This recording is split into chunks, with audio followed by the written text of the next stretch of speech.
بسم الله الرحمن الرحيم قل أنبئكم بخير من ذلكم للذين اتقوا عند ربهم جنات تجري من تحتها الأنهار خالدين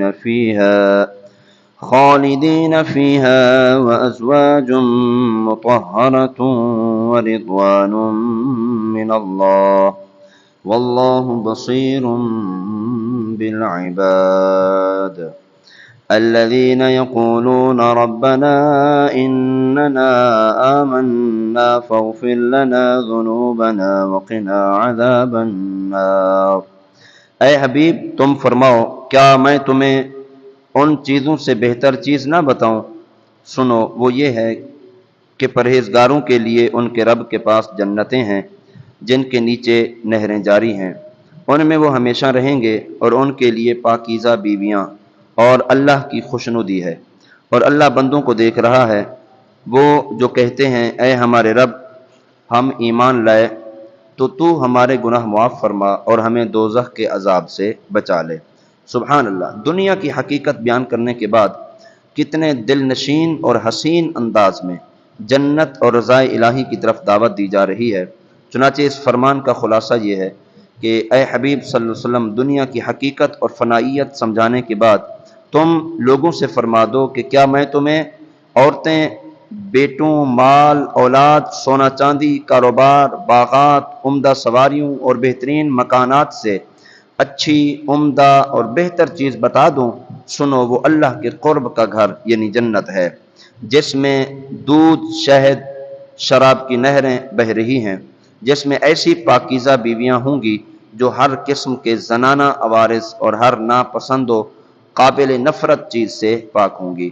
اور اس جنت میں پرہیزگاروں کو ہمیشہ رہنا ہے، اور ان سب سے بڑھ کر یہ کہ وہاں اللہ تعالیٰ کی رضا اور خوشنودی ہے جو سب سے اعلیٰ نعمت ہے۔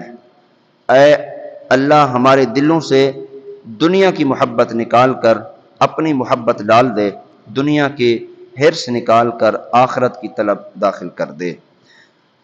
اگلی آیت میں ارشاد فرمایا الصابرین والصادقین والقانتین والمنفقین والمستغفرین بالاسحار، صبر کرنے والے اور سچے اور فرما بردار اور راہ خدا میں خرچ کرنے والے اور رات کے آخری حصے میں مغفرت مانگنے والے ہیں۔ دنیا کے طالبوں کا ذکر کرنے کے بعد مولا کی طلب رکھنے والے متقین کا بیان کیا گیا۔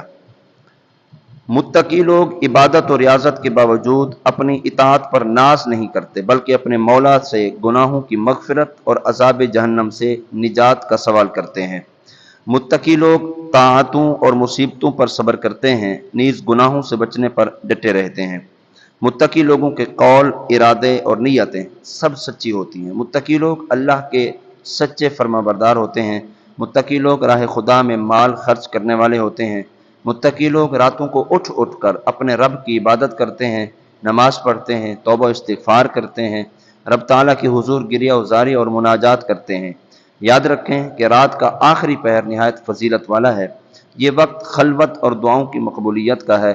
حضرت لقمان رضی اللہ تعالیٰ عنہ نے اپنے بیٹے سے فرمایا تھا کہ مرغ سے کم نہ رہنا کہ وہ تو سحری کے وقت ندا کرے اور تم سوتے رہو، یعنی مرغ بھی سحری کے وقت اٹھ جاتا ہے، اے میرے بیٹے تم سوتے رہو۔ یہ اچھی بات نہیں ہے کہ ایک پرندہ تو اٹھ رہا ہے لیکن تم حضرت انسان نہیں اٹھ پا رہے۔ تو رات کی عبادت کی بڑی لذت اور سرور ہے۔ اللہ تعالی ہمیں بھی سحری کے سجدوں کی لذت نصیب فرمائے۔ اگلی آیت میں ارشاد فرمایا شاہد اللہ انہ لا الہ الا ہو۔ شان نزول اس آیت مبارکہ کا یہ ہے کہ ملک شام کے علماء میں سے دو افراد سرور کائنات صلی اللہ علیہ وسلم کی خدمت میں حاضر ہوئے۔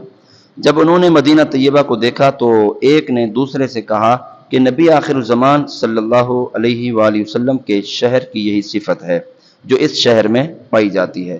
پھر جب حضور پرنور صلی اللہ علیہ وسلم کی خدمت میں حاضر ہوئے تو حضور اقدس کی صورت مبارکہ اور اوصاف کریمہ کو تورات کے مطابق دیکھ کر فرمایا کہ آپ صلی اللہ علیہ وسلم کو پہچان لیا اور عرض کیا کیا آپ محمد ہیں؟ تاجدار مدینہ نے فرمایا ہاں۔ انہوں نے پھر عرض کی کیا آپ احمد ہیں؟ سرکار کائنات نے ارشاد فرمایا ہاں۔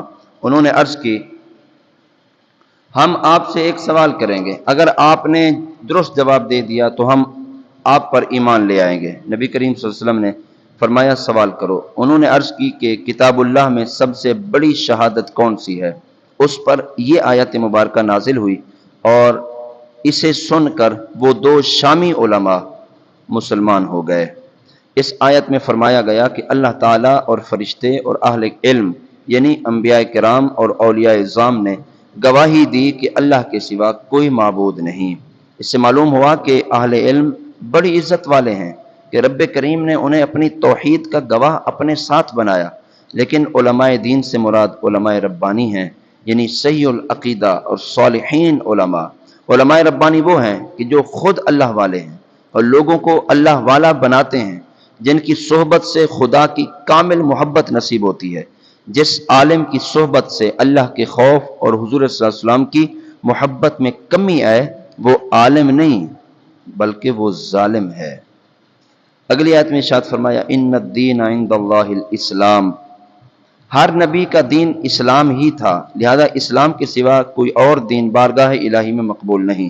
لیکن اب اسلام سے مراد وہ دین ہے جو حضرت محمد مصطفیٰ صلی اللہ علیہ وسلم لائے ہیں۔ چونکہ آپ کو اللہ تعالیٰ نے تمام لوگوں کے لیے رسول بنا کر مبعوث فرمایا اور آپ صلی اللہ علیہ وسلم کو آخری نبی بنایا، تو اب کوئی کسی دوسرے آسمانی دین کی پیروی کرتا بھی ہو، لیکن چونکہ وہ اللہ کے اس قطعی اور حتمی دین اور نبی کو مکمل طور پر نہیں مان رہا، لہذا اس کا آسمانی دین پر عمل بھی مردود ہے۔ یہود و نصارہ وغیرہ کفار جو اپنے دین کو افضل و مقبول سمجھتے ہیں، اس آیت میں ان کے دعوے کو باطل فرمایا گیا۔ آگے شاید فرمایا کہ وَمَا اخْتَلَفَ، انہوں نے اختلاف نہ کیا۔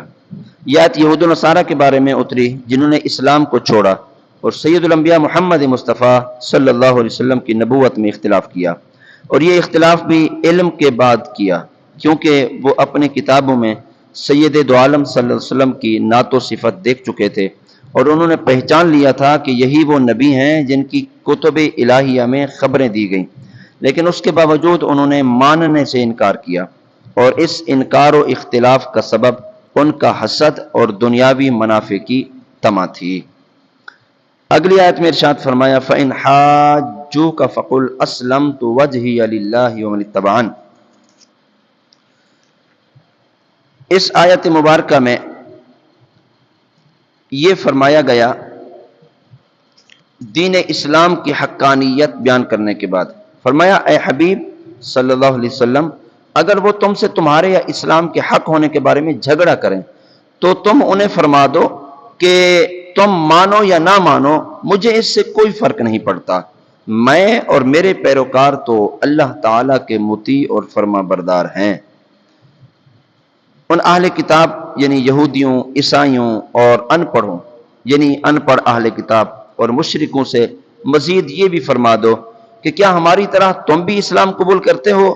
اگر یہ اسلام قبول کر لیں تب تو یہ بھی سیدھی راہ والے ہو جائیں گے، لیکن اگر یہ اسلام قبول کرنے سے منہ پھیریں تو تمہاری شان میں کوئی فرق نہیں پڑتا اور نہ تمہارے اجر و ثواب میں کوئی کمی واقع ہوتی ہے، کیونکہ تمہارے اوپر تو اللہ تعالیٰ کی طرف سے صرف اتنی ذمہ داری ہے کہ تم اللہ کا حکم پہنچا دو انہیں، بقیہ ان کا معاملہ اللہ کے حوالے کر دو، اللہ تعالیٰ انہیں اور اپنے سب بندوں کو دیکھ رہا ہے، اور یہ حقیقت ہے، اسی پر ہمارا ایمان ہونا چاہیے۔ اللہ تعالیٰ ہمیں احکام قرآن پر عمل کی